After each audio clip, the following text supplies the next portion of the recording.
Welcome to today's Ukraine update. In today's video, we will be discussing the latest news going on in Ukraine.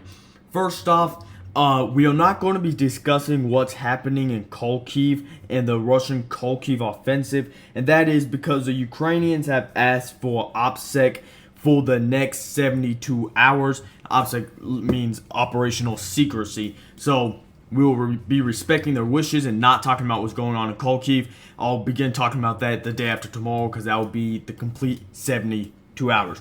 So let's go to Crimea, where the Crimea has been struck again by attackums. Everybody's saying it's attackums. Ryber had a big basically article about this. Basically he was talking about it, and this what Ryber was basically saying, or Russian military blogger, I believe it was Ryber though.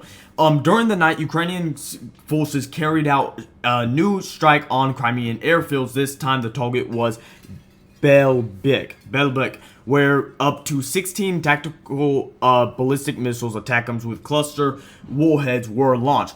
So basically 16 attackums. He says he said they intercepted 13. One or two missiles could not be intercepted. Well, the math's wrong on that, because if they intercepted 13 and they fired 16 and they only couldn't intercept one or two, where did the other one go? So obviously you can tell this is not factually written by that. And besides, Ryber's very pro-Russian. He seems to be pretty factual most of the time, but a lot of times they're all biases from the Russian. Like, he'll just say Russian propaganda, and that's because he's a Russian propagandist. I'm not trying to like knock him or anything. It's just what he is. Moving on to Kharkiv, we have a lot of Ukrainian FPV drones. Unfortunately, some of this footage will be censored because YouTube's not going to like this at all. We're not going to walk through this whole video, but it's like 2 minutes and 52 seconds of Russian soldiers basically being deleted off the battlefield. Like, no lie, there's probably over 100, probably 50 to 100 men being deleted during this drone footage. It's very kind of actually disturbing to watch. Now, moving on to this other drone footage. Again, more Russian soldiers being deleted off the battlefield, but not to the magnitude of in that drone footage. So right now, what's going on in Kharkiv, I believe it's preparations for a Ukrainian attack. I believe what the Ukrainians are going to try to do, they're going to try to get a foothold on the Russian side of Kherson, but not this tiny stuff that they have by Dacia or anything like that. I think they're going to try to get full control over Kalacharahi, Kharkiv, and probably this Korsunka over here. And they're going to try to get full control of that and have pretty much a big bridgehead to do further operations. I've said throughout this channel's history, ever since like the ending of the Ukrainian counteroffensive, if Ukraine wants to see any success, this, in my opinion, they have to go after Kherson. It's at least fortified part of where Russia is. However, right now, Russia kind of threw a monkey wrench in it with the Kharkiv offensive, so I think Ukraine's going to have to postpone this operation. We'll see about that. Now, moving on to Robotine, according to this map, it's 100% under Russian control. We do have an abandoned M113 that was later found and destroyed by the Russians. As you can see over there, that's the M113, and it is destroyed by the FPV drone, or damaged. I'll say damaged because it's not on fire or anything. It looks like it could be repaired unless the insides are really, really badly damaged by the drone. Nothing on Urozhaine besides basically the Russians are bombing it, but the attacks seem to have been repelled by the Ukrainians, because now the Russians are bombing previously held positions. We've gotten no more reports from Stolmanovke to confirm that the Russians still have a presence there, so it seems like the Ukrainians have done some counterattacks.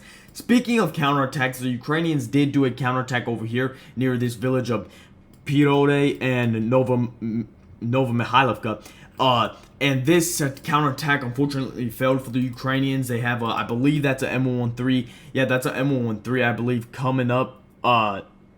It looks like footage is very blurry. It gets on a minefield or something. A drone hits, and the Ukrainian soldiers go to the tree line. Unfortunately, 5 Ukrainian soldiers, which I believe was a full force, were killed in this thing. Also, there's another video showing these Ukrainian soldiers.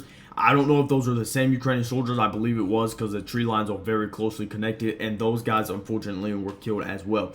We also have artillery strikes by the Russians striking the Ukrainian artillery. One thing I've seen a lot, that Russia's been striking Ukrainian artillery systems way more, and it could be because the Western artillery shells are finally arriving and Russia wants to destroy as many systems as they can. According to this Ukrainian brigade, which is a 79th, I believe it's a, let's go to their thing in Google Translate it. I know the name of the brigade. I watched their footage on their YouTube channel. I just, I'm going blank.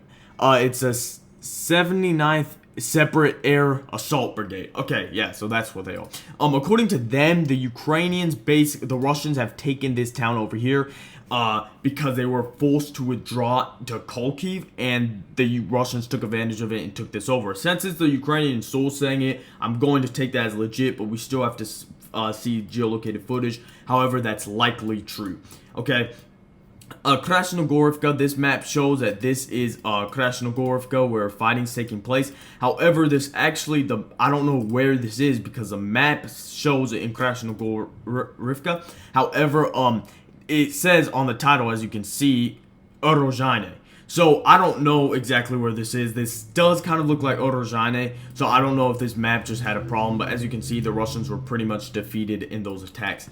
Now moving on to the Avdiivka front, where it seems like after that massive Russian breakthrough, the lines have kind of cooled down. Again, we see another Ukrainian vehicle getting destroyed, or destroyed. It's a mortar, and it was destroyed over here. Likely the Ukrainians were trying to do offensive operations, counter-offensive operations, just to keep the gray zone, just to maintain the gray zone.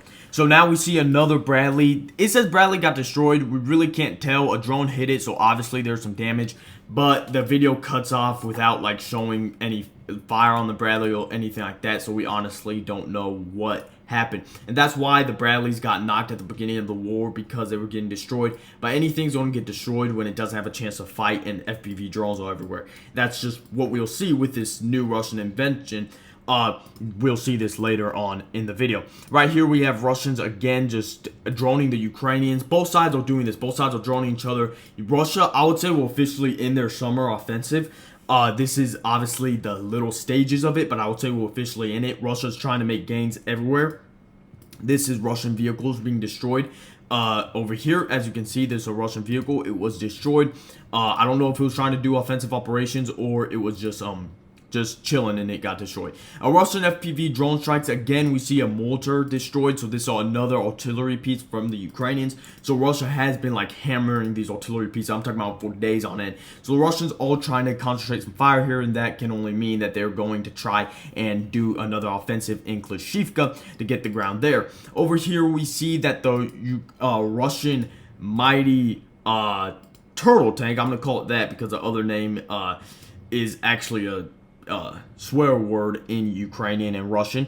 The turtle tank was destroyed by what it looks like here, a FPV drone. If it was an artillery shell, it probably would have been way more damage than that. So like I was just saying about the Bradleys, even the best inventions like the turtle tank, and I made a video about Ukraine should probably try to copy that and make their own version of it, kind of like the cope cages, will eventually be destroyed by a drone. That's just how it is. Again, howitzer destroyed, howitzer destroyed. Now I believe this is the same video of this howitzer being destroyed. Yeah, it's just that the howitzer kind of took a journey before it was destroyed. But again, you see the concentration on the Ukrainian howitzer pieces and the Ukrainian howitzers. So that's basically all what's going on in the front lines. Anthony Blinken visited, got to play his guitar. Really, in my opinion, was kind of besides him like talking about the United States aid, like all he did was like, you know, play his guitar.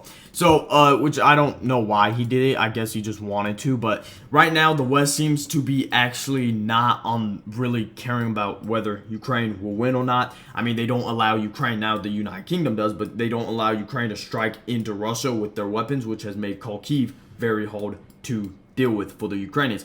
Moving on, last but not least, again, we'll get to Kharkiv in a couple of days. The Prime Minister of Slovakia, Fico, he was wounded, and basically his condition right now they haven't talked about from what I've seen, but this is seconds right after he was wounded. He was shot. They are not saying how many times, and this footage has no audio to it, and there's actually not footage from what we have right now of when the shooting actually took place. Right here we can see right over there the police seem to be on top of somebody, so they probably got their man. Last but not least, we're going to take another look at the Russian MOD leader, the Minister of Defense.